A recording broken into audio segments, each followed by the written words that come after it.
Now, the moon for a Leo ascendant, it's a tricky one because sometimes people often consider the moon to be um,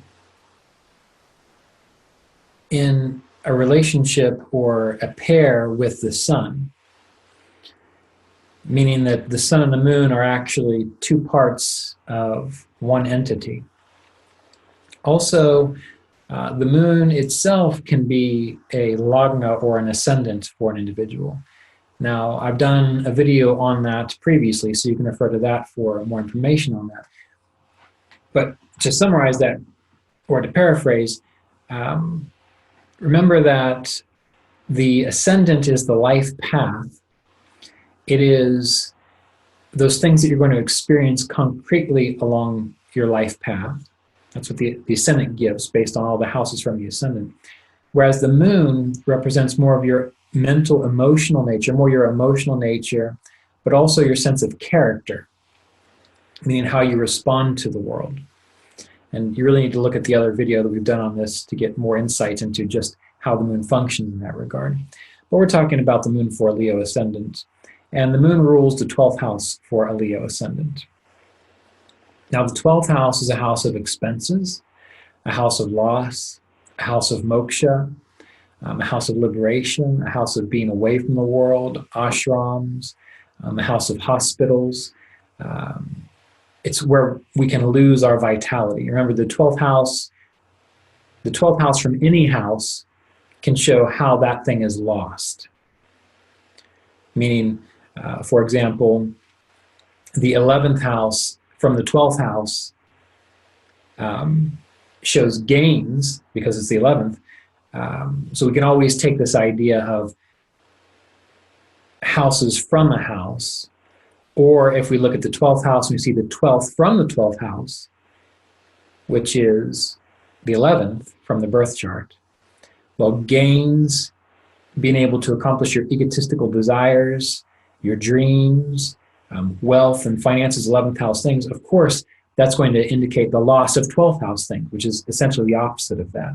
So the 12th house from the ascendant, and the moon rules over the 12th house from the ascendant for Leo, that can often show where the Leo individual loses their vitality or where they have a lot of waste, where they're not practicing brahmacharya well.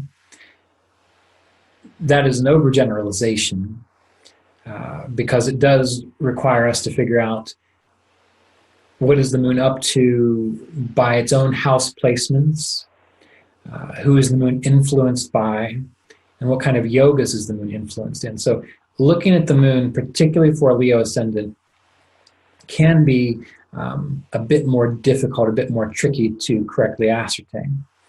But overall, the moon for a Leo ascendant can show how a Leo loses, how a Leo wastes time, energy, and resources, where the expenses are going to be for that Leo ascendant. And since it's the moon, oftentimes the problem that a Leo has when loss does occur or waste of energy and resources does occur, it's usually because of giving too much attention to one's emotional nature. Now, it doesn't mean you don't give any attention to the emotional nature. It's giving too much attention to the emotional nature. That's the key there. Because a Leo is ruled over by the sun, which is a dry planet, which is a hot planet, which is a very stable planet. The sun, I would go so far as to say, it's probably one of the most stable planets in Vedic astrology, in astrology. You know, the shape of the sun, not the actual sun, but the geometric pattern associated with the sun is actually a square, a cube. That's why things like garnets are associated with the sun, because their crystalline structure is cubic.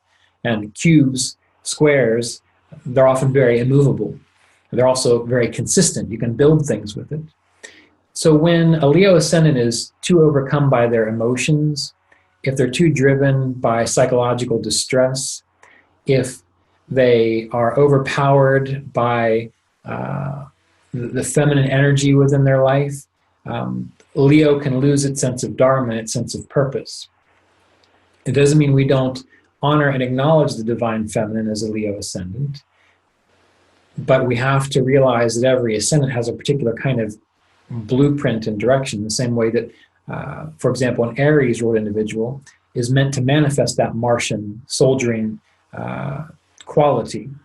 So to overpower it with Cancerian things or lunar things, that Aries misses the boat in regards to what its blueprint, what its role is meant to be in this world. That's why for an Aries ascendant, Mars is debilitated in the fourth house, which is the moon's house. So you see, we're not trying to say that masculinity or femininity is better or worse as a blanket statement, but we're seeing that in certain situations, various qualities need to shine through in order for an ascendant to achieve its goals. So for the sun, it needs to be steadfast, fixed, dry, cruel, hot, all the things that it's meant to do its duty no matter what, not to worry about comforts, not to be overcome by emotions, not to be swayed by the masses. The sun is meant to follow its inspiration, its dharma.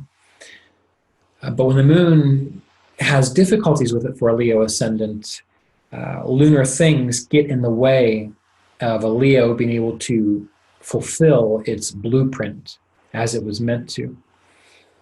Now, the moon is, we have some contrast here, or some possible dissonance we have to reconcile. The moon is exalted in the 10th house for Leo, and the moon is debilitated in the 3rd house for a Leo ascendant. So the moon is exalted in Taurus for a Leo ascendant, and it's debilitated, pardon me, not the 3rd house. The moon is debilitated in the 4th house for a Leo ascendant, because it's often debilitated in Cancer. And so, again, what we see here is that when the moon is in the 10th house, which is a house of status, destiny, the moon is exalted in a house where the sun would naturally have digbala, directional strength. So that shows that for a Leo ascendant, the highest manifestation of the moon is to channel it to greater things, to channel it to greatness, to more discipline, to channel it to connecting with something bigger and higher than itself. But on the other hand, when the moon is debilitated for a Leo ascendant, it's in the 4th house, which again is odd, because for a Leo ascendant, that 4th house, that moon will have digbala there, because the moon has digbala near the 4th cusp. But for a Leo ascendant, when the moon is debilitated, when it's got digbala, that can show that there's too much of a lunar influence watering down that leonine capacity to do one's duty, to stay true to the course, to disregard discomforts, the moon is a very changeable planet. We see it change monthly as it wanes and it waxes, but the sun rises at the same time, sets at the same time, on a schedule throughout the year. Very predictable, always there. So for Leo ascendant, we do want to tap into the powers of the moon. For example, being exalted in the 10th house, a good king is able to take, in a sense, a poll of what's going on in the kingdom, and then adjust protocols or adjust his divine decrees accordingly.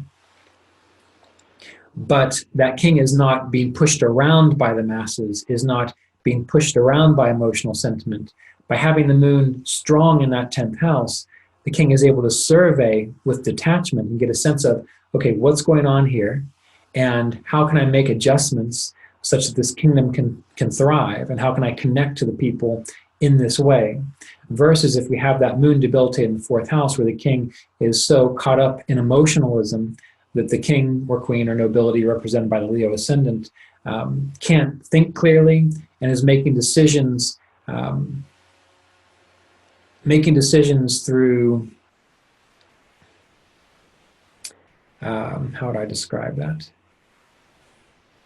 Making decisions based off of emotion. In the same way that you might imagine people who make emotional purchases. Ideally when it comes to buying something of quality, you don't just say, oh, that's wonderful, I'm going to buy it, and then you get home and you realize that it's a terrible value. It's not made very well, and you're let down. You want to buy something that's going to stand the test of time, that has good quality. So when we take the moon and we stick it in the fourth, where ideally have this energy of difficulty for the moon for Leo ascendant, the person makes choices based on being overly emotional rather than doing what a leonine individual needs to do, which is see how, in the overall scheme of things, 12th house also can deal with sacrifices along with the 8th, which is why they're related to moksha.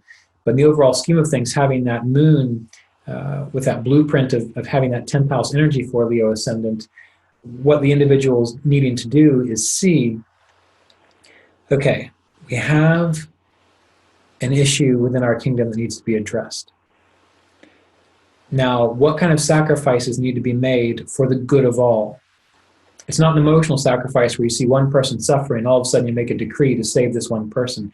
The good king tries to take into consideration the global or the mass consciousness and what would serve the mass of the kingdom. So oftentimes, due to this moon ruling the 12th house, the house of sacrifice, putting the 10th, and it being good there for Leo ascendant, the Leo ascendant is learning to make choices for the good of most people, because something is always going to get hurt. It's going to be very, very hard for that Leo person to make a choice where everyone's going to be happy. And when the moon is exalted in the 10th for Leo ascendant, the sacrifices, the Leo, they know how to make sacrifices so that the majority of their kingdom will thrive and survive. You know, in the same way that certain creatures, when they're in herd mentality, the old and the sick sometimes get taken out more quickly. It's a sacrifice that's made for the good of the herd. And Leo is very much interested in the good of the herd, the good of one's kingdom, the good of one's people. And sometimes that doesn't jive with everybody. But that's the hard road of being in royalty. That's the hard road of being in a position of leadership. These kinds of things have to be addressed.